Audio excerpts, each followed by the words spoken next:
Some of you may know Steve Jobs once famously said that one of the most important things he did in his life was taking LSD.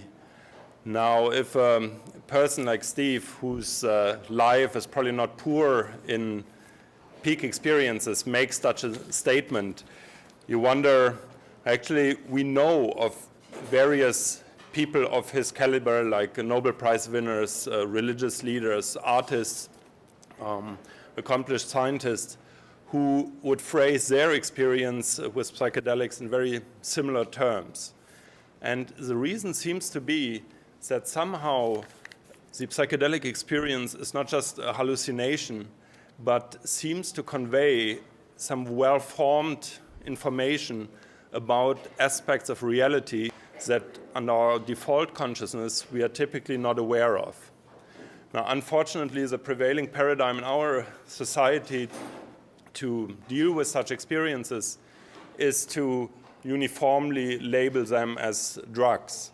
So whether it's a glass of whiskey, cocaine, or psilocybin mushrooms, it's all getting this uniform label. And it's somewhat a pity that we have still this undifferentiated state of ignorance. And it hasn't been all the time like this. In more archaic societies, the person who knew about the psychedelic properties of plants or other substances was a revered person, a little bit similar like a good doctor or a knowledgeable professor is in our society. But for us, it's still a bit of a taboo. And that's actually where Rick comes in and his organization, MAPS, who has actually spent a lifetime to provide legal context for the beneficial use of psychedelics. And Rick is an accomplished person in this area. He got his Ph.D. from the Kennedy School of Government in Harvard on a thesis on regulating the medical use of psychedelics. He also did some very interesting follow-up studies on famous experiments studying psychedelics, such as the Tim Leary's Concord Prison experiment and the Good Friday experiment. And today we will hear about his latest work, so I'm very pleased to welcome Rick to Google. Thank you. It's a pleasure to be here today. I'd like to thank Uli and Hartmut for making this talk possible. It's really kind of great to be here at mighty Google. There was a period of time when Google even censored our purchase of keywords to advertise some of our studies, and that has since ended. So now we're able to communicate through Google, and we really appreciate that shift. So what I'm going to be talking to you about today is how we move from a situation where the drug war is starting to erode, but it's still extremely powerful, and it makes it very difficult for us to do research with psychedelics, to do research with medical marijuana, and there's a general sense that in terms of evolution, that us as individuals and humankind in general has intellectually gone incredibly far. And that's typified here by the work that's being done at Google and elsewhere, but that our spiritual and emotional development is lagging way behind. And psychedelics are one tool among many to help with this acceleration of our spiritual and emotional development. So we have a situation now where we have the technology that's so powerful, but we are destroying the world, killing species. We have just an incredible complexity of what we're doing with the tools of our mind, but we don't really have the spiritual emotional development to handle it.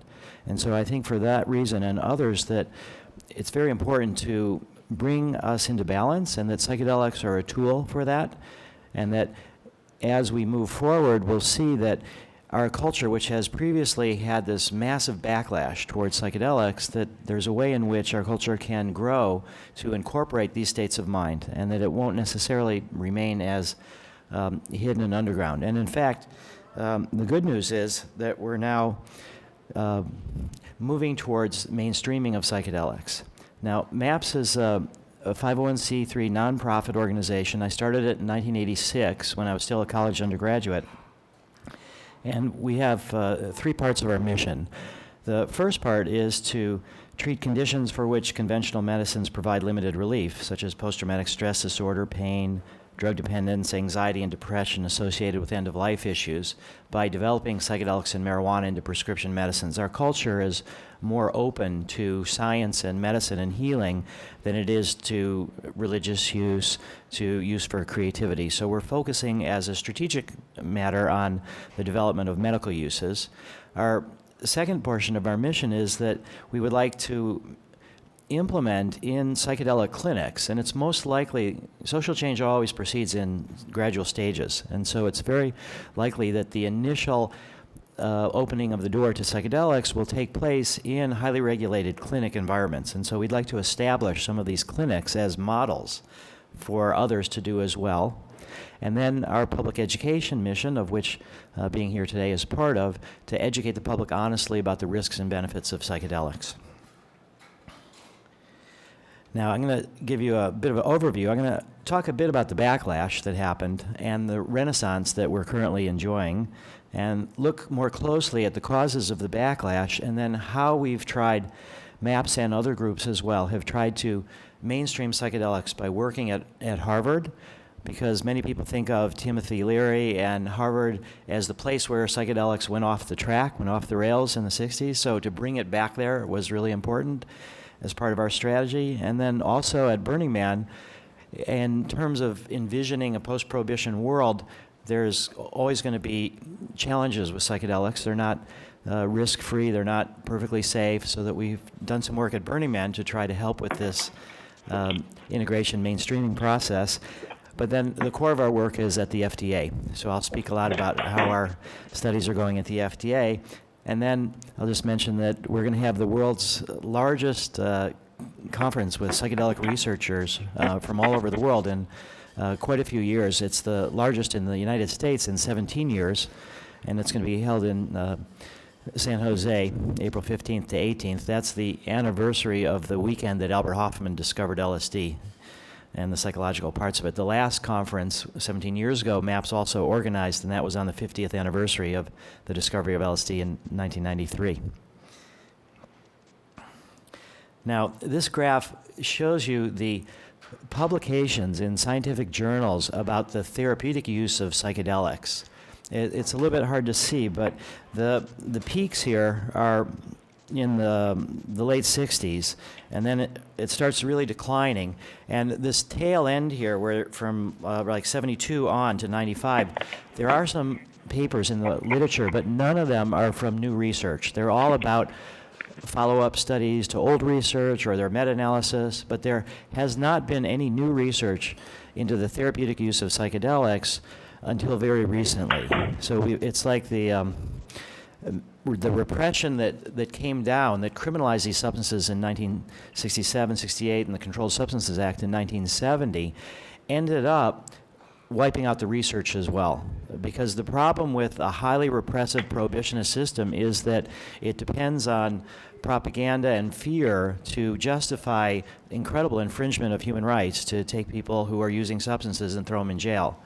So in order to try to continue to demonize drug users and drugs, the system that we have has tried to suppress the research, because the research is another way to, in a more unbiased manner, talk about the risks, the actual risks of these drugs. So that the struggle for the research has also been a struggle for honest drug education.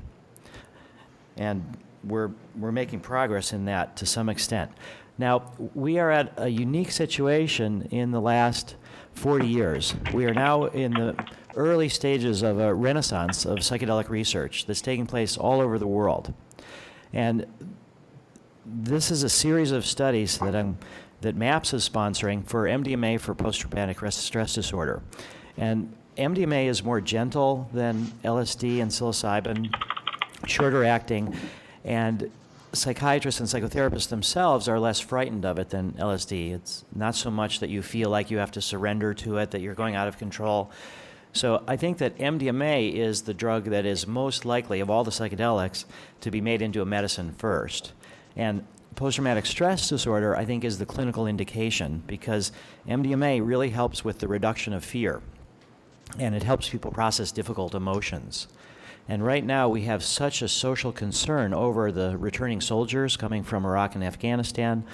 There's a lot of concern about post-traumatic stress disorder. We hear it all the time. Recently, an Army psychiatrist went crazy and murdered a bunch of people, and he was, part of his job was to help treat people with PTSD. So that we have a unique opportunity with MDMA for post-traumatic stress disorder to move into the heart of the culture. We've started, our first study was in Spain, started in 2000, and was shut down, unfortunately, in 2002. There was some positive media about it, and the anti-drug authority in Madrid was strong enough at the time to shut the study down. And we only got up to 75 milligrams. It was a dose-response study. We didn't get very far into that study. And then it became clear that we needed to do the work inside the United States, and that would have a multiplicative effect all over the world. So then in 2004, we were able to start our US MDMA PTSD pilot study. And that's recently completed. I'll tell you the results in just a second. And we've been then moving towards doing work in Israel. I grew up Jewish, and I felt like part of my mission was to contribute to healing some of the trauma in Israel. So we've started a study in Israel. We've got a study underway in Switzerland that's just about done. And then we're moving to do another U.S. study in vets, and we've been approved in Canada for by Health Canada and by an IRB. We're still waiting to get the permission to import the MDMA, and we're also going to do a study in Jordan, in an Arab country, for trying to build Israeli-Jordanian collaboration where we focus on healing. We find that people of different backgrounds can come together. Now, these are all what are called phase 2 pilot studies. They're all pretty small, but we are able to learn about our method, to look at our methods, to try to figure out how to train therapists. So there's a lot of learning going on in these early phase 2 studies, and part of the reason for this international distribution of our research is in case there's another backlash that happens in any of these particular countries, or in case it happens in the United States, we now have studies distributed. So some of them we believe will survive, but actually I'm much more hopeful. I think that they're all going to survive, and we're going to continue. This is an example of the best image that we've ever seen about MDMA for psychotherapy. I mean, a lot of you have heard about it as ecstasy. I'll show you some other images from the other side, but this was from the largest Israeli newspaper, and it's about a man, it seems like he might be a soldier. There's helicopters in the background. It's a blood red sea, and he's holding on to a happy face, which is a ecstasy pill, or MDMA. And so this was about our study in Israel. And so the sense that these substances can offer hope to people who have previously been unable to break through the trauma that they've suffered, it's so different than a lot of the demonization images that I'll show you a bit later. Now, our U.S. study was completed in September 2008. It took us 22 years to do. I started MAPS in 86.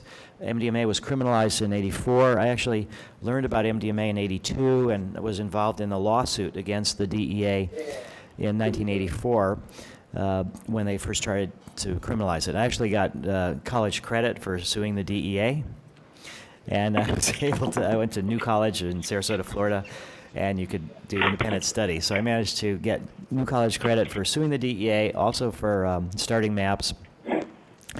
So 22 years it took us to start this study. It took 4 years to conduct, $1.2 million to do. A lot of that was for incredible length of time of the political struggles to get it approved, and then there was a lot of fear, so we had to spend $50,000 to ensure the Institutional Review Board from being sued by the patients. They were so worried that some patients would have a bad trip and they would sue the Institutional Review Board. We had to buy $1 million insurance policy for them. We had to have an emergency room doctor and nurse in the next room. We had to do all sorts of things to get the study started, but we had no serious adverse events at all. These are now people that had post-traumatic stress disorder an average of 19 years, and a large percentage of them no longer have PTSD after the study. And our outcomes are much, much better than Zoloft and Paxil. Those are the two drugs approved by the FDA for post-traumatic stress disorder. So based on our U.S. study, it seems like we can make MDMA into a medicine, but then we have to replicate our results. Can we do it in other cultures, other teams? And so our Swiss study is now enrolling the 12th out of the 12 subjects, and we've done a preliminary data analysis after 9 subjects, and we're getting statistically significant results in our Swiss study as well. The results aren't quite as dramatic as in the United States, and we're trying to figure out about cultural differences. Is it true that Swiss people are really more unemotional and mechanical, and they don't respond as well? You know, it's hard to say, you know, because we're varying the therapist team, we're varying the culture, and the subjects are somewhat different, but we do have statistically significant results after only 9 people, and the last several have been doing well as well, so that we are now going to have 2 studies that both are sufficient to make MDMA into a prescription medicine. So that's where we're extremely hopeful that eventually we can move through the system. Now, there's also a series of studies going on with people who are dying of cancer or other diseases. The reason that we have these studies is both because there was early work in the 1960s with LSD for cancer patients with anxiety, but also because part of our primary strategy is that we need to show that psychedelics are not for hippies that want to dance all night at a party, or college students that, you know, want to goof off. That they're actually, we have something to offer to the mainstream. And so the people that are dying and are scared of dying are a perfect population for us to show that we can be of some assistance to. And that's also, all of us are going to be dying, all of us are going to have emotional issues related to that, so that post-traumatic stress disorder, it also works with people that are respected and appreciated by our culture, but not everybody's going to have PTSD, but everybody's going to die. So there's a whole series of studies now with psychedelics for end-of-life anxiety, including an MDMA cancer anxiety study at Harvard, and we were able to also start LSD research in Switzerland. We've broadened it there. It's not just cancer patients, but it's people dying from any different cause. And then a group called Hefter Research is sponsoring a series of psilocybin studies with cancer patients at UCLA. The study was just recently completed, and then at NYU and Johns Hopkins. Now, some of you may know that in 1963, Aldous Huxley, who wrote a whole series of wonderful books, Brave New World and Island, that he was inspired by psilocybin and mescaline and LSD. He had a series of psychedelic experiences that were really important to him. And as he was dying, he asked his wife, Laura Huxley, to give him LSD, because he felt the surrendering that happens with LSD would help him as he was actually dying. And so Laura wrote this beautiful book called This Timeless Moment about the dying days of Aldous and the article that he was trying to finish as he was dying about Shakespeare and death. It's a beautiful, beautiful book, and this has been an inspiration for most of us in the field, and that also helped contribute to our decision to be working with end-of-life people. There's also research going on at Johns Hopkins into psychedelics and spiritual experiences. And it's been recently published. The pilot study was in 2006. The follow-up was in 2008. And what they found, Rowan Griffiths, what he found was that people who were ready for an experience with psilocybin, and he spent a lot of time, finding the people to enroll in this study, but they took psilocybin individually in a hospital setting, and a substantial majority of them had a mystical experience that they rated as one of the top 5 experiences of their lives. And so this is now outside of a formal religious context, and it suggests the fundamental human rights abridgment of the war on drugs, that if you can have one of the most 5 spiritual experiences of your life, most important spiritual experiences, or not just even spiritual, most important experiences of your life, under the influence of psilocybin without a formal religious context, the war on drugs that is preventing people from having those experiences is a fundamental abridgment of human rights. Now, trying to communicate that to the culture, trying to change that, it's really difficult. But these studies were based on earlier work that was done by Tim Leary. The best thing that Tim Leary ever did when he was at Harvard in terms of research was the Good Friday experiment. It was 20 subjects who were divinity students, and they went into church on Good Friday. The Reverend Howard Thurman was Martin Luther King's mentor at Boston University, and he permitted this experiment to take place in his church. And 9 out of the 20 people had a mystical experience. 8 out of those 9 had the psilocybin. And I later, and I'll tell you more about it, did a 25-year follow-up to that study. There's also research going on with Zen meditators in Switzerland who go into the lab. This is a EEG cap that this fellow is wearing, Vanya Palmer's. He was the head of one of the leaders of the Zen community in Switzerland, and he felt recently that he's had to leave his formal role because Zen is not that friendly with psychedelics, but he's found that psychedelics have been very important to him in his personal development. And what this experiment is doing is it takes meditators and it does a series of brain scans, and then it gives them psilocybin, and then they meditate again, and then they look at how that changes which parts of their brain are activated. Which leads us to a whole other series of studies, psychedelic neuroscience research, which is taking place. And many people probably are not aware that there is LSD research going on right now in the United States at UCSF, looking at brain function. They're also doing research there with MDMA, MDA, and Salvia divinorum. And the University of Zurich is the biggest team of psychedelic researchers in the world, and they're doing all sorts of receptor mapping and incredible stuff with psilocybin, ketamine, and MDMA. They're moving eventually towards therapeutic studies as well. There's psilocybin fMRI studies going on in Bristol, England, and there's even research with ayahuasca and EEG in Barcelona. So we have now established an incredible base of studies looking therapeutic applications, neuroscience applications, spiritual religious applications, and it's our job to try to communicate to the public what's going on in a way that keeps people comfortable with the research continuing.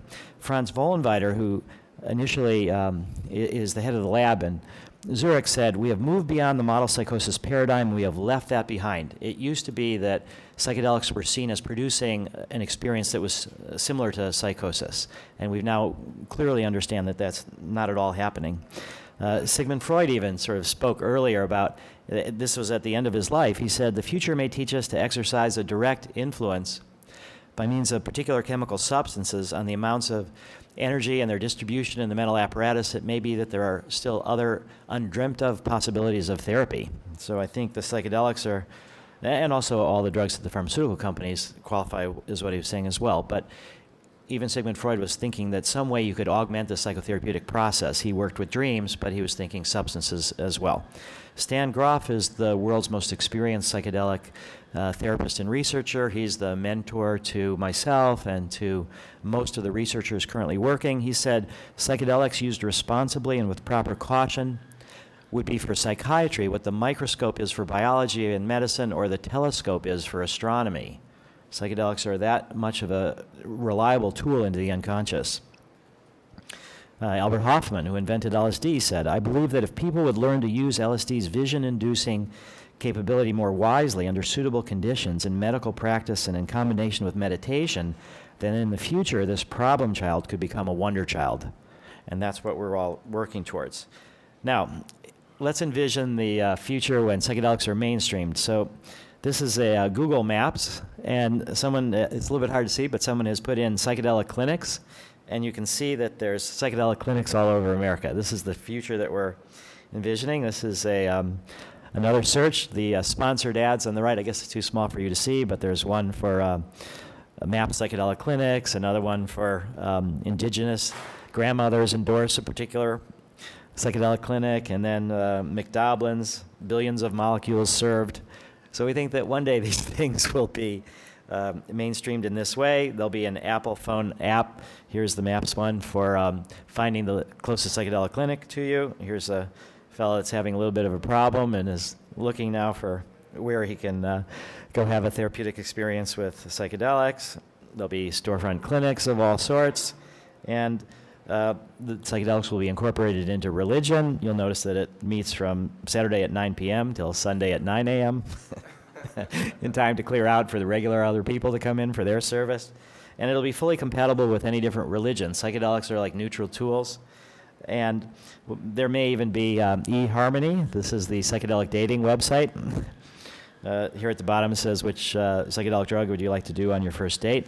Putting the E back in harmonious relationships. So we are talking about a movement from therapy to spirituality to a broader post-prohibition world. Now, just to make a distinction quickly with medical marijuana, that there is no renaissance with medical marijuana research. The pharmacopoeia, marijuana was taken out in 1942. There is no private production of marijuana in the United States. If you want to make marijuana into a medicine, you got to get it from the government, and they don't want to give it to you to make marijuana into a medicine. So that's why we have all these state laws, is because there's no route through the FDA. And in 2001, we started an effort with Professor Lyle Craker. He's the Rosa Parks of the medical marijuana movement, and he's a botanist, a senior tenured professor, and it ended up that we've had to have a DEA administrative law judge lawsuit, and we won it. DEA has tried to block it, and now we've been able to stall their effort to finally reject it, and President Obama has not yet appointed new leadership at DEA. That's what it's going to take. He's appointed a new drug czar who's more open-minded than the last. He's appointed new people at the Department of Justice. They've said the feds will not come into states that have medical marijuana laws.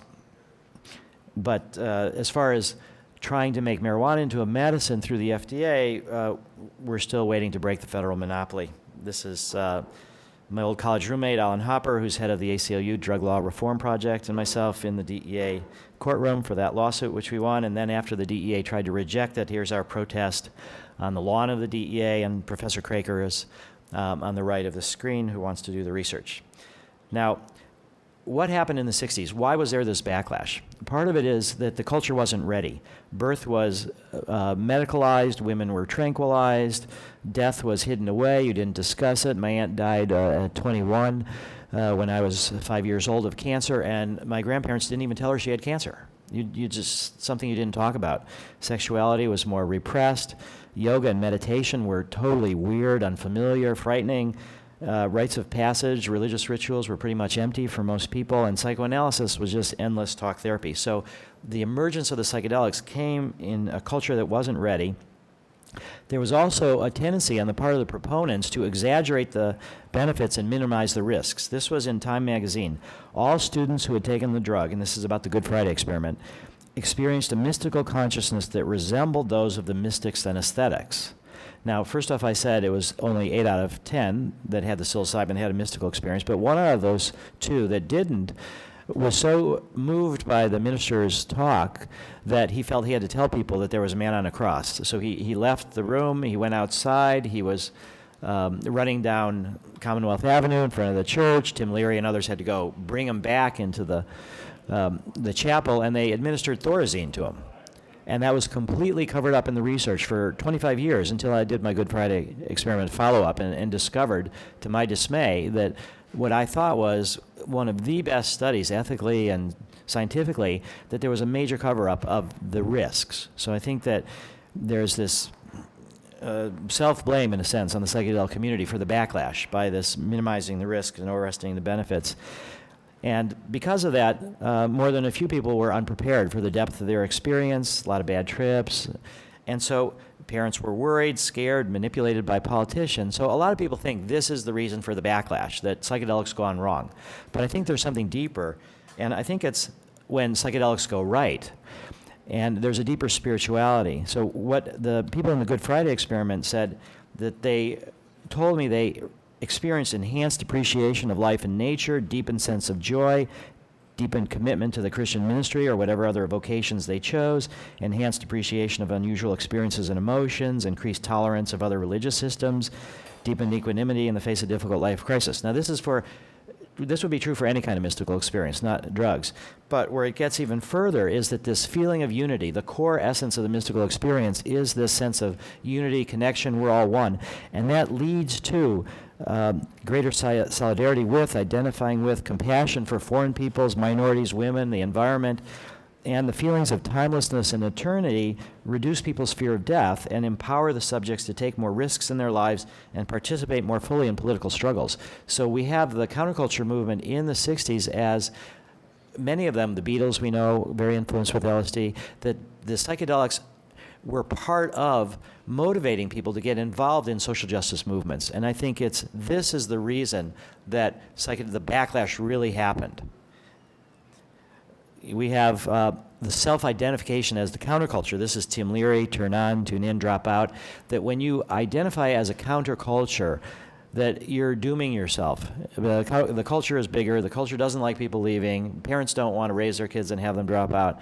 So although the culture wasn't ready, it's this identification as the counterculture that I think doomed it and made the backlash more inevitable. And that's why we're talking now about the mainstreaming of psychedelics. That psychedelics can coexist in any kind of a society, and particularly in ours. It went to the extreme where President Nixon called Leary the most dangerous man in America. Now, MDMA came on the scene in the middle 70s. It was an underground psychedelic therapy tool. Even though it wasn't illegal, it was kept quiet, and it was used by hundreds of psychiatrists and therapists under the code name Adam. But some of the people that used it that way said, aha, here's a way to make a lot of money. They transformed it into ecstasy. They started marketing it in public, and we knew that there was going to be a backlash. But we were preparing for the backlash. We were working with people who wouldn't otherwise use illegal drugs. So Brother David Steindl-Rast, a Catholic monk, I worked with him. He tried small doses of MDMA to help meditation in the monastery, and he said a monk spends his whole life cultivating the same awakened attitude it gives you. Zalman Schachter, Orthodox rabbi, said, you call the Sabbath a delight. MDMA is like the Sabbath at the end of a long week. And we were getting these things in the media, in the Newsweek and Washington Post. We were winning the public education war with the DEA, and that caused them to emergency schedule, and then becomes the demonization. So this is Dance with Darkness, Ecstasy, and Predatory Drugs from the DEA website. If you want to know what a rave is like, you go to the DEA website. This is a guy in a gas mask. Now, maybe this is a rave in Israel when they're under a gas attack or something, Scud missiles from Iraq, but it's kind of a scary image. Now, the perversion of science. This is NIDA, the National Institute on Drug Abuse, put out this postcard. The brain on the one side looks really alive. These are SPECT scans, blood flow through the brain, and you look on the right-hand side, and there's parts of it seem to be missing. It's not an accurate representation of what's actually going on. This was a testimony to the Senate by Alan Leshner, who's now the head of the American Academy for the American Association for the Advancement of Science. He was the editor of Science Magazine, Science Magazine was under his direction. And this was a testimony to the Senate, and he shows this baseline highly SPECT scan, again, highly activated brain, and then 2 weeks after MDMA. What he didn't say is that these sort of changes are temporary, but what he also failed to say, because he probably didn't realize, is that to be in this study, people had to have been heavy MDMA users. So his baseline brain that he's showing is totally healthy is of a heavy MDMA user.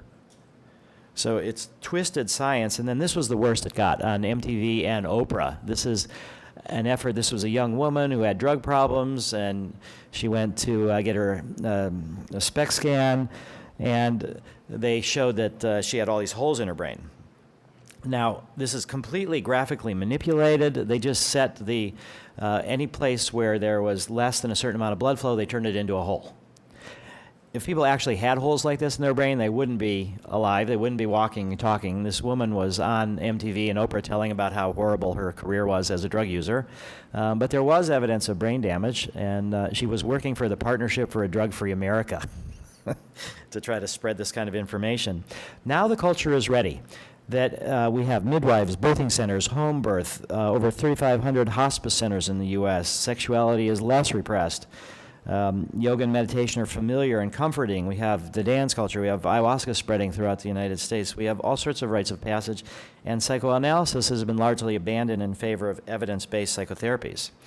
And as Hartman said, we do have prominent people who have spoken about how their psychedelic experiences have been valuable to them. This is Carrie Mullis, discoverer of the polymerase chain reaction, the key to DNA analysis. And he was a MAPS member for a bit, and he said, I think I would be stupid in some respects if it weren't for my psychedelic experiences. So that's quite something coming from a Nobel Prize winner. Of course, Steve Jobs and LSD, one of the 2 or 3 most important things he'd done in his life. From this book, What the Dormouse Said, How the 60s Counterculture Shaped the Personal Computer Industry. Many of you are probably aware of that. Now, Harvard is a symbol, both because of Leary and because of its preeminence in psychedelics. In academics, I mean. So we brought MDMA research to Harvard. And this was an article in Newsweek about the start of our MDMA study. But how we buried the ghost of Timothy Leary, this was the study. There's also going to be cluster headache research. But the way we did it is that we focused first on the risks. And I think that's the key part, is that we have to be careful about not repeating the mistakes of the 60s. The government is not trusted about the risks because they exaggerate them. They're not trusted about the benefits because they deny them and suppress the research. But we can't do the opposite. So I worked for years to bring a study to Harvard of the risks of MDMA, of ecstasy, and neurocognitive consequences. And as it turned out, the research was all complicated by the fact that ecstasy users used all sorts of other drugs. And I got an email from a MAPS member who said he had the solution, that there was a group of people who had done only ecstasy. And when it was clear that he was writing to me from Utah, we figured it out. There's a bunch of young sort of fallen Mormons who have rebelled to the extent of using ecstasy, but they'd not use tobacco, alcohol, marijuana, and any of these other drugs. So we gave a $15,000 grant to Harvard to do a pilot study. They found these people really existed, and then they got a $1.8 million grant. So part of mainstreaming psychedelics at Harvard was to show them that it's financially lucrative to do this sort of research. And we also have got a $250,000 grant from Peter Lewis to do the study. And we have to work with compelling patients, cancer patients, people who are dying. We have to, again, reach out to the heart of the culture, and that's what happened, again, at Harvard. But it took years to get permission for the study. The leadership changed at the hospital. A new guy came in, and he was there. 5 days later, we got final permission from the DEA for the study of marijuana. It turns out that this new director had worked for the drug czar, and he didn't like research with psychedelics. He tried to block it, but it was clear that there was so much institutional support for it that MAPS had to withdraw as the sponsor. We had to make the donor donate directly to Harvard, but the study was able to continue. Here's the ghost of Timothy Leary near the end of his life. He's not actually a ghost quite yet, but so he's still on the minds of the people at Harvard and in our culture. 2 months after our study was continued, but MAPS had to withdraw, the director left Harvard in a cloud of scandals, sexual relations with patients, and we're still working to try to get our relationship back with Harvard. Now, at Burning Man, our work there to institutionalize this kind of psychedelic harm reduction, because, again, one of the things that did lead to this backlash was people having terrible experiences, going home and, going to the hospital, things like that. So Burning Man is a place where we think about it as a way to build the future culture, and yet there's heavy use of psychedelics, and there's a bunch of people there that run into problems with psychedelics. So we figured if we could take our vision of a post-prohibition world and build a team of therapists to help people, just the same way that there's a medical tent, that now there's a psychedelic therapy tent at Burning Man. And some of the rangers had tried to create that as well. And so we're trying to model and protect the advances we're making with research. In 2006, Burning Man was started in '86, so was MAPS. So we had our 20th anniversary at Burning Man. This was Entheon Village, and it was sort of the fruits of psychedelics to society in terms of religion, science, art, and community. But it turned out that the Burning Man organization is suffering under the drug war. And so the drug war has made it so that if you do harm reduction work, if you own a bar or something like that, if you are aware that drug use is there, they can put you in jail and take your assets from you. So the Burning Man people, for 3 years, refused our offer of help. And this just shows how perverse the drug war is. However, some of the rangers did accept help, and we were able to bring in therapists from around the world to work and provide therapy. So it's not like talking people down, it's talking people through and helping them have more productive experiences.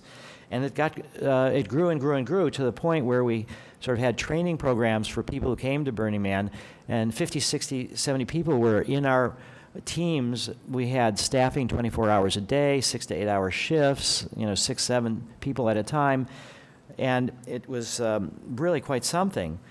However, I went to Boom Festival, Portugal, in 2006. We helped, MAPS did in 2008. And what we found out is that there is, drugs are decriminalized, and the Boom is the example of psychedelic harm reduction. It's terrific. And so we started asking the Burning Man organization to put Sanctuary on the map, to tell people about it. and the police already knew. They brought people to us, but that made the Burning Man organization uncomfortable. This is just some pictures of Boom to show you how out front. These are all facilities for people who have difficult trips. They're right on the, it's easy, and Burning Man is hidden away. So the Burning Man organization wasn't ready, and they felt that our program was getting too big, so now the rangers have taken over the sanctuary space. It's more, it's institutionalized, which is good, but it's still hidden away. And all sanctuary volunteers have to be rangers now. So I found out that even at Burning Man, if you go too fast, that you get rejected. So it's a major message for incremental change, and we have to be very careful about that. So our main work is now at the FDA. And this is nonprofit drug development. The pharmaceutical companies aren't interested in psychedelics because they're not patentable. They're off patent, they'll be generics, and they're not administered very many times. So there's no funding for drug development research from the pharmaceutical industry. The government won't do it because they're still too involved in the propaganda of the war on drugs. And major foundations that support medical research are still, it's a little bit too controversial. But that will change. But for now, it will always remain nonprofit drug development, and that's why we depend on contributions from individuals and family foundations to make this happen. And it's a difficult route, but it can be done. And it's also controversial, but one of the major models is the abortion pill RU46, which is developed by a nonprofit organization into a drug. FDA is our main ally. The government is not monolithic. The FDA is not in favor of psychedelic research. They're in favor of science looking at psychedelics, and that's all we need. So the change happened in 89, 90, where the team at FDA that had authority to regulate psychedelics was shifted to a new group.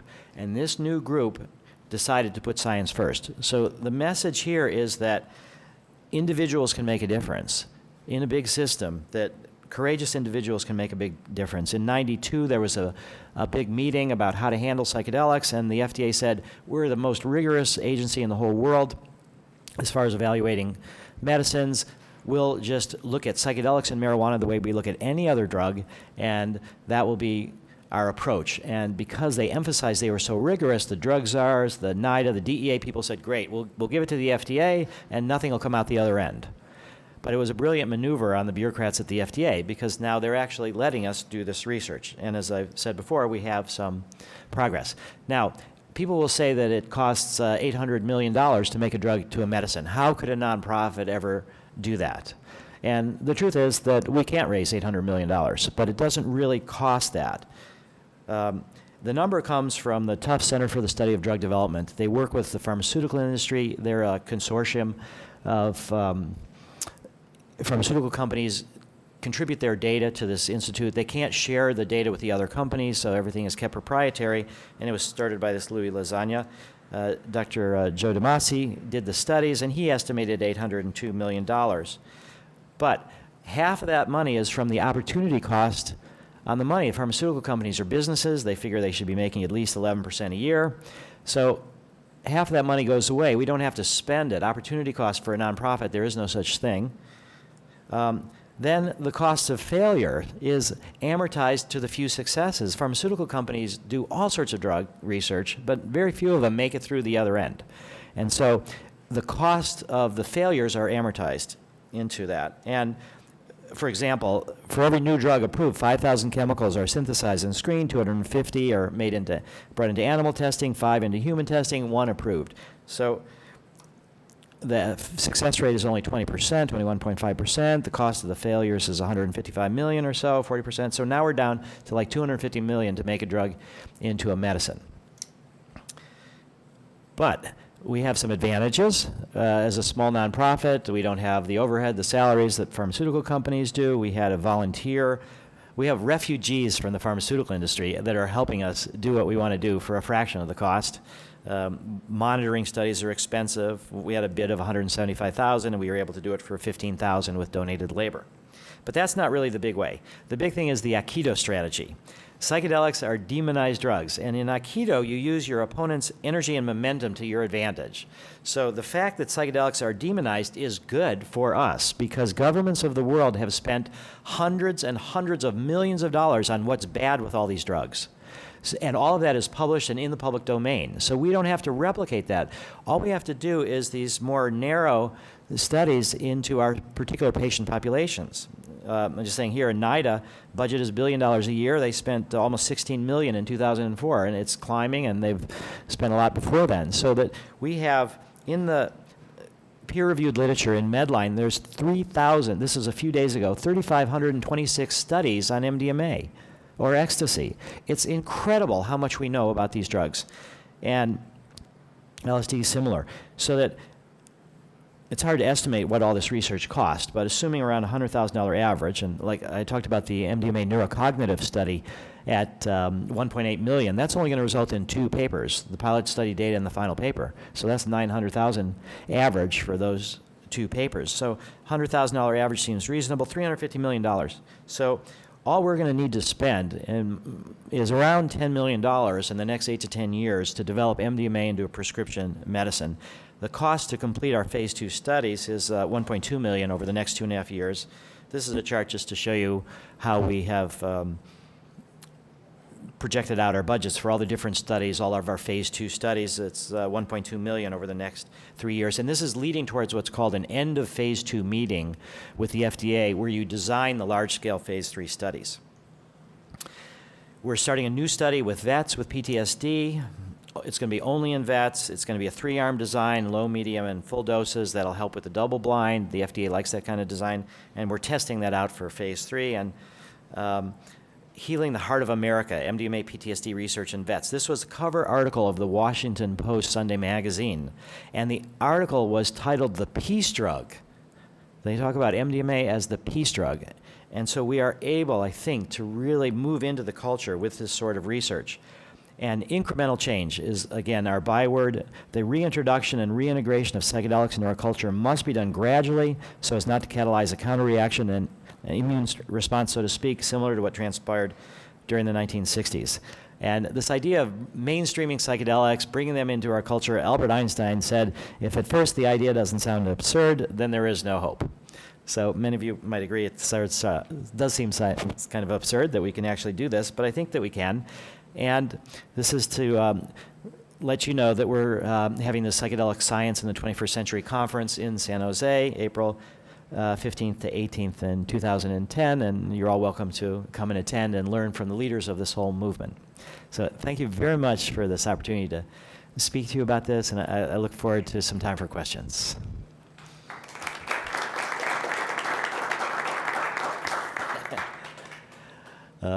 Now, would anybody have a question? One question, yes? I was just wondering, given the history, even though it seems like you're on track, is it possible that at some point some government organization could step in and essentially undermine what you've done? Or do you feel the momentum is such that really, with the FDA approach you're using now, the trajectory is going to continue to be one of acceptance and more so? Okay, so if I understand the question is that we are making progress, but what do we think about whether it's possible for another organization to come in and either make these drugs into medicines faster than us, or try to stop it? For example, an unfavorable administration. Oh, yes. More oppressive laws. Talking about coming from people who. Yes. So the question is, will there be a backlash? Or I think it's very possible that there could be. And I think that's why we need to proceed extremely slowly. That's why we have the international strategy.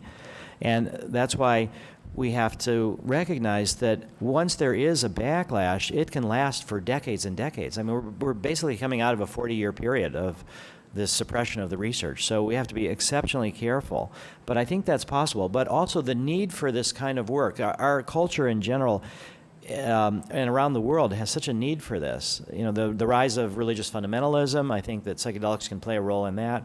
So we're hoping that there won't be a backlash. And the whole, sort of for my life trajectory, I was a draft resistor. I was thinking I was going to jail for the Vietnam War. And so I've sort of worked through that, you know, criminal because I was using psychedelics, and then moved through Harvard, through the Kennedy School of Government, and sort of my whole own life is sort of becoming more mainstream and legitimate. I go to PTA meetings. I have a wife and 3 kids, and So I think that it's possible. I don't know that it's going to work, but I do know that the effort to make it work is incredibly satisfying and important. So it's beyond any one of us to say whether there will be this backlash, but it really is something that we have to be aware of, but at the same time it doesn't make me think, I should go do something else. I think that it's satisfying just doing this work as I'm doing now. Yes? When you talked about the size of the samples in the US, 21 patient and I think 12 in Yeah. Switzerland, how does that scope for FDA approval, Ah. especially in a double-blind study? Yes. Okay, this is a great question. So the question is, our sample sizes in our studies, the US study is just 21 subjects, the Swiss is 12. Those other studies that I mentioned are also 12. Our vet study will be 18. How does that compare to what the FDA wants to see? The answer is that the phase 3 studies that are going to be required, and you need 2 large-scale phase 3 studies, they will probably require about 300 people in each one. And we don't know exactly, because what you have to do is you figure out the effect size and the variability, and that helps you design what you need. But for pilot studies, which is the stage that we're at, these are appropriate sample sizes. And also we can do a meta-analysis with all these studies. So we're going to probably have 80 or 90 people in our therapy studies. Now, if we had more resources, if somebody had extra Google stock or something that wanted to donate, I would like to see these pilot studies be larger. But we just really can't afford it. So we're just doing toeholds, and we're trying to extrapolate as much as we can on the most minimal of data. But that's the situation. The VA in the year 2004 spent $4.3 billion on disability payments to people with PTSD. It's up to around $5.5 billion per year. And we've been able to take people who have had PTSD for 19 years, and at the end of the process, they don't have PTSD. And can we get some money from the government to work with that? It would make sense from the VA's economic point of view, but again, we're sort of clashing. We've had 5 different teams at the VA over the last 10 years around the country, teams of therapists and psychiatrists that wanted to do MDMA research, and they haven't been able to get permission. It's been squashed. So our sample sizes are more or less appropriate for what we're doing, but we need way more people. And so that's where I'm saying we'll probably need $10 million to do the larger studies. Yes, Hartman. Since you have a good overview of the field, your mind is currently doing the best work in terms of explaining how psychedelic substances work. What are the models? Okay. All right, so Hartman is asking, who's doing the best job of explaining how they work, and who has the best models? So the first thing I'll say is that from a political strategic perspective, I don't care how they work, and nor does the FDA. In order to make a drug into a medicine, you have to show that it works, but you don't have to show how it works. So because of this limited resource situation, we are focusing just on providing and doing studies with how they, if they work. However, we have people in Israel that are doing fMRI of our patients before and after, and they're paying for that themselves, other researchers. In Switzerland, we have a team that's doing work with EEG, heart rate variability, startle response, again, paying for themselves with our PTSD patients. But I think the best team in the world for how they work is at the University of Zurich. So it's Dr. Franz Vollenweider leading that team. And he's got, we're going to have a one-day post-conference workshop where he and Dave Nichols from Hefter are going to do psychedelic neuroscience, and they'll explain how they work. But again, there's a lot more to be learned, but we have such incredible tools now that we didn't have 40 years ago, so that the current psychedelic research is getting pretty close into which brain systems are activated, which neurotransmitter systems, which receptor subtypes. So but at the same time, the therapy overview, there's a personal, it's not just pharmacological. So there's a lot about trust, faith, courage that is part of the therapeutic method that we're trying to figure out as well. Yes? So where are we at with respect to cross-species dosages? Okay, so where are we at as far as cross-species dosages? So I think what you're saying is, of what relevance is the animal model to what's happening with humans? And that was a very big issue with MDMA neurotoxicity, because a lot of the work was done in rats and monkeys, and the model that they used, the species scaling model gave very misleading results. It made it seem as if doses that were within the range that people were taking were equivalent to what the animals were using. But those models were shown to be flawed, and now we're having a much better understanding. But the other part of your question for me is, again, that because animals are really, it's very difficult to find out if an animal had a spiritual experience, or if an animal, was, you can do a lot of studies with animals on fear and how they get over post-traumatic stress disorder. But until the FDA asks us to do more animal studies, we're again not doing that. So the cross-species scaling models are mostly for toxicity studies. And what we have with psychedelics is a really good situation where they're only given a few times in the course of therapy. Our MDMA study is a 4-month process of therapy, and there's only 3 days that people get MDMA. And they get weekly non-drug psychotherapy in between. So the toxicity of these drugs is fundamentally different than any kind of a drug that the pharmaceutical company wants you to take every day or twice a day for months or years at a time. So the toxicity issues are very easy, and that's another reason why I think it'll only be about $10 million to make MDMA into a prescription medicine, because first off, the government has spent all these hundreds of millions on toxicity, but secondly, there is very little toxicity. We've done neurocognitive studies in our first MDMA PTSD study in the US, and we showed that there was no change after 2 to 3 sessions. Now, actually, the neurocognitive performance went slightly up, but that's to be expected because people who are depressed or anxious do less well on neurocognitive studies because their mental processing is occupied by this sort of dampening of the depression or anxiety. So I'm hopeful that we won't have to do animal studies. We've had some of our, you could imagine that a lot of the donors for psychedelics are vegetarians and animal rights activists. And so it's dicey for us to get involved with animal research because a lot of our donors will abandon us if we do. I personally believe that animal research is appropriate and it's ethical, and I think you just have to take really good care of the animals. So I'm not against it. We did a study with dogs and rats in 1985. And I felt like since I was kind of responsible for that study, I went to watch I went down to check it out. And it turned out that I happened to be there the day that half the animals were euthanized and dissected. And it was amazing. It was this high-tech toxicity lab in a major hospital, and when the animals were killed, it was like this mystery that was bigger than everybody, this life-death transition. And then they were taken immediately, and 4 different teams were dissecting these animals. And I sat in the middle of these teams and sort of told them stories about the therapeutic use of MDMA, about why they were doing it. And I felt that there is something holy about the scientific process and the scientific method.